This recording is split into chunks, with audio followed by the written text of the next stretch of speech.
Heaven's Family is the ministry that I work with. 20 different ministries under this one umbrella. And we're helping really the least of these around the world. So, I mean, it's an incredible privilege to be a part of that. Continue to advance the gospel, meet needs. Went through this Heaven's Family reunion. We got 2 days of training on disciple-making movements by a guy named Curtis Sargent. Disciple-making movements, I know it may seem discouraging here in the States, right?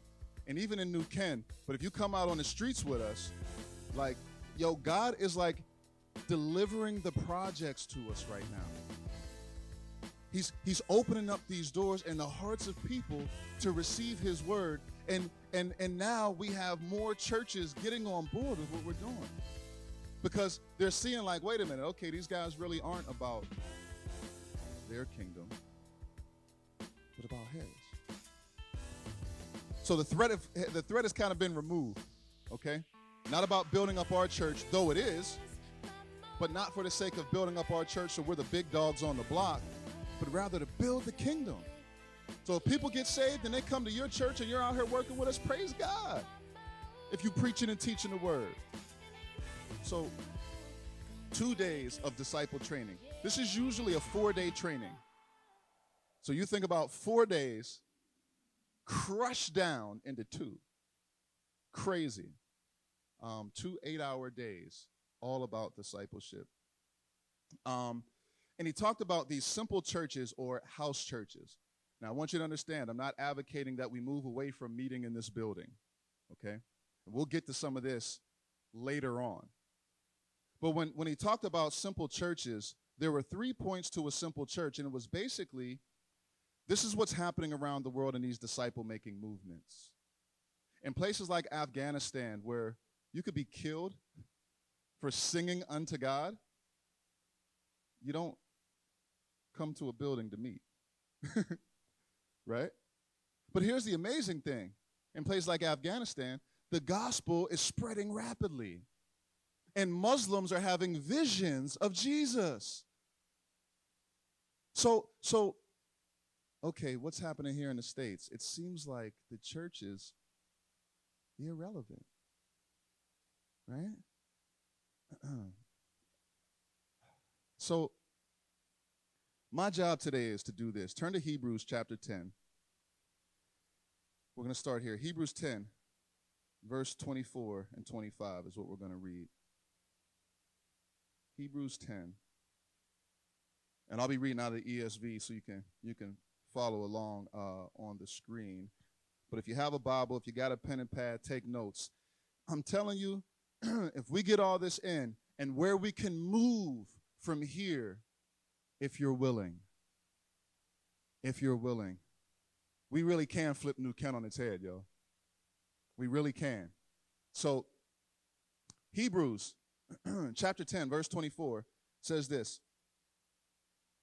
And let us consider how to stir up one another to love and good works, not neglecting to meet together, as is the habit of some, but encouraging one another, and all the more as you see the day drawing near. Okay?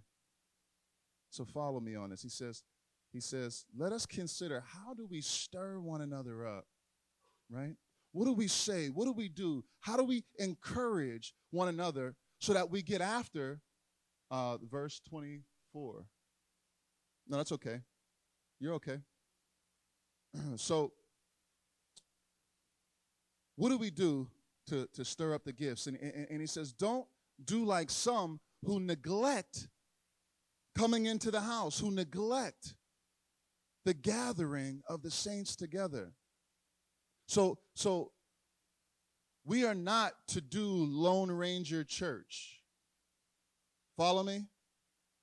Oh, well, I can do this at home. Well, if the kneecap stays at home, we can't run. Just saying. Right?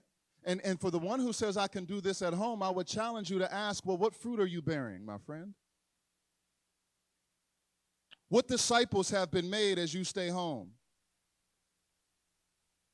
So, number one, I'm going to ask a few questions, We're going to keep working through this. How many of you would say, by show of hands, that it is my responsibility to make disciples?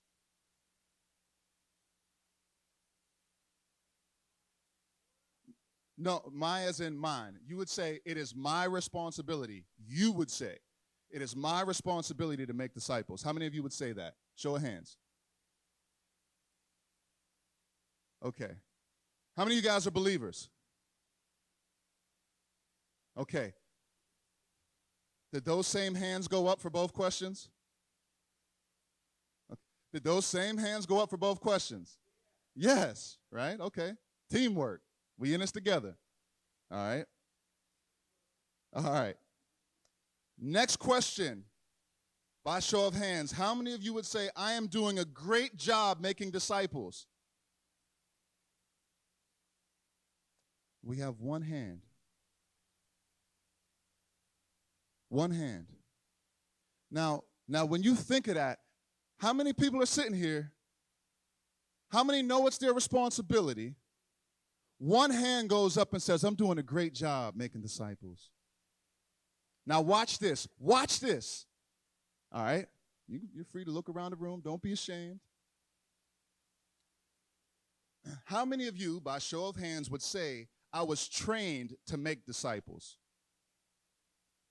Look around the room. Okay. So now that's interesting, because you're saying you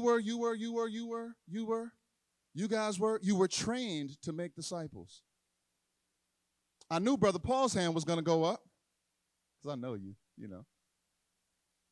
But he said, I'm doing a great job because he was trained to do it. I would ask this question. How many of you haven't been trained to make disciples? By show of hands. How many of you have not been trained? Okay. No, yeah, raise them up. Look, this is really important. If we're not willing to be real with ourselves, right? How do we move forward? Like, I don't want to just keep doing church. Straight up. I'm done with that. If my God is pleased with me making disciples and I'm not making disciples, then there's something wrong. If you're not willing to say, I need some training, then you really don't want to do anything more than keep coming and getting your check mark. Your soul has escaped the flames of hell, but those that you know have not. So, how many have been trained to make disciples? You see that disconnect, right? Everybody says, I'm saved, it's my responsibility to make disciples. But only one says, I'm doing a great job. And some who have been trained still can't say, I'm doing a great job. Why?